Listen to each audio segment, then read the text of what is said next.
The WNBA just got slapped with the most brutal reality check in sports history. One groin injury later, and the league's billion-dollar expansion dreams are crumbling faster than a house of cards in a hurricane. We're talking about ratings that have nosedived by over 50%, owners who are absolutely losing their minds behind closed doors, and a league that just discovered their entire business model depends on whether one 23-year-old rookie shows up to work. This isn't just a slump, folks. This is a full-blown catastrophe that's exposing everything wrong with women's basketball right now. The numbers are absolutely devastating, and they tell a story that WNBA executives are desperately trying to hide. When Caitlin Clark and Angel Reese faced off for the first time this season, they pulled in a staggering 2.7 million viewers on ABC, peaking at over 3.1 million people glued to their screens. That's a 115% jump from last year's average, and it had everything casual fans wanted to see. Clark dropping a triple-double, Chicago getting absolutely demolished, and that infamous hard foul that had everyone talking for weeks. The league thought they'd struck gold with this rivalry, scheduling these two teams to play each other 5 times this season because they knew it was their only guaranteed moneymaker. But here's where things went completely off the rails. By their third meeting, viewership had already started sliding from 2.7 million down to 1.9 million, then crashing to 1.5 million. That's over a million people who basically said they were done and never came back. When Saturday's game rolled around without either Clark or Reese on the floor, the numbers hit rock bottom at just 1.3 million viewers. We're talking about losing more than half the audience in the span of a few months. In television terms, that's not a decline, it's a complete collapse that would have network executives checking their golf schedules instead of the box scores. What makes this situation even more insane is how the WNBA marketed this entire season. They didn't just feature Caitlin Clark prominently, they made her the entire hook for everything. Every promo, every primetime slot, every highlight package, every piece of merchandise had her face on it.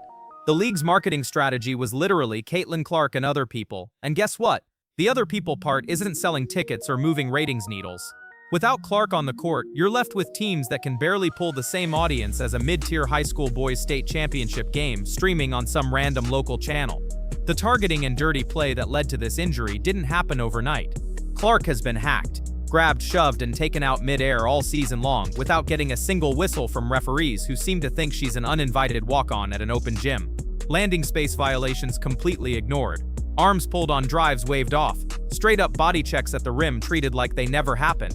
You don't develop a groin injury that keeps you out for over a month from some harmless contact. This is the direct result of cumulative damage that refs allowed to happen because they refused to officiate her like the superstar she obviously is. Behind the scenes, WNBA owners are absolutely panicking, and you can smell the desperation from a mile away. They're staring at those television numbers like their billion-dollar investment just went up in smoke, which honestly, it kind of did. The league has been pulling every trick in the PR playbook, including the classic fake game-time decision tease. They'll list Clark as questionable right up until game time, then suddenly announce she hasn't even been practicing and won't play. It's the equivalent of dangling a piece of steak in front of a starving dog while knowing the plate is completely empty. Fans are starting to catch on to this con game, and nothing destroys credibility faster than making people feel like you've been stringing them along just for a quick attention grab. The damage isn't limited to just fever games either. Look around the rest of the league and the numbers are absolutely brutal. Sun vs. Sky pulled in only 180,000 viewers. Dream vs. Mercury managed a pathetic 160,000. If the WNBA's growth was as explosive as the league office keeps claiming, those games should easily clear 400,000 viewers, maybe even 500,000. But without the Caitlin Clark stimulus package boosting everything, they can't even sniff 200,000 people tuning in. That's what Clark represents to this league, a walking economic boost that makes everyone else relevant by association. She plays, numbers soar across the board. She sits, and the entire league craters harder than the stock market in 1929. Network executives are starting to get very nervous about what they've committed to, and rightfully so. ESPN, CBS, and ABC pay for consistent viewership numbers, not a product that completely evaporates every time one player is unavailable. If you're a network executive looking at these ratings, why would you invest heavily in a league that collapses whenever their biggest star gets hurt? That's not sustainable programming, and it definitely doesn't give the WNBA any leverage when it comes time to negotiate the next television deal. These networks want predictable audiences they can sell to advertisers, not a roller coaster that depends entirely on whether one person shows up to work. The most terrifying part of this whole situation is the long-term fallout that nobody wants to talk about.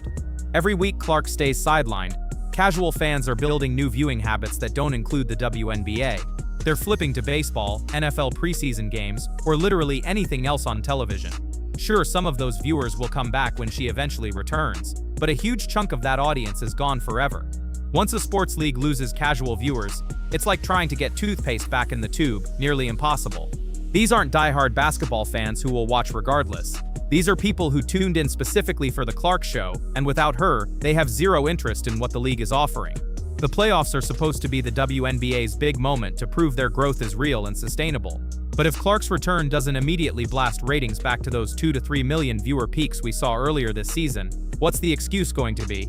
You can't keep saying just wait. The momentum is coming, when the entire year has been built around one player.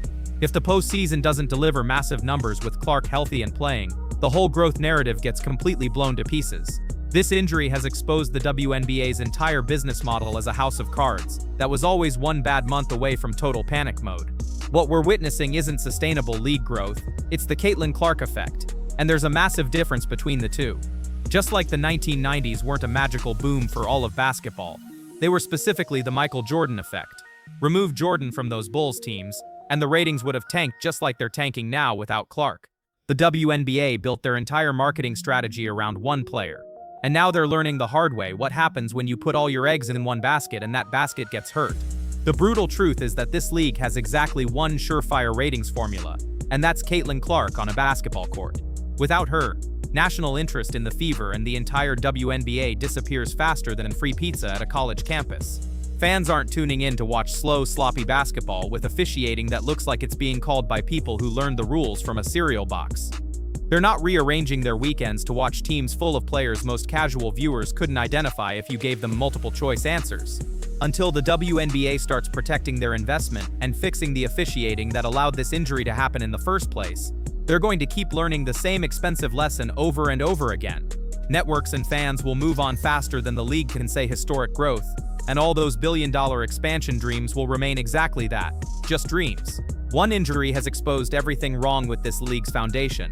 And unless they start treating their biggest star like the irreplaceable asset she clearly is, this house of cards is going to keep collapsing every time Clark needs to sit out a game.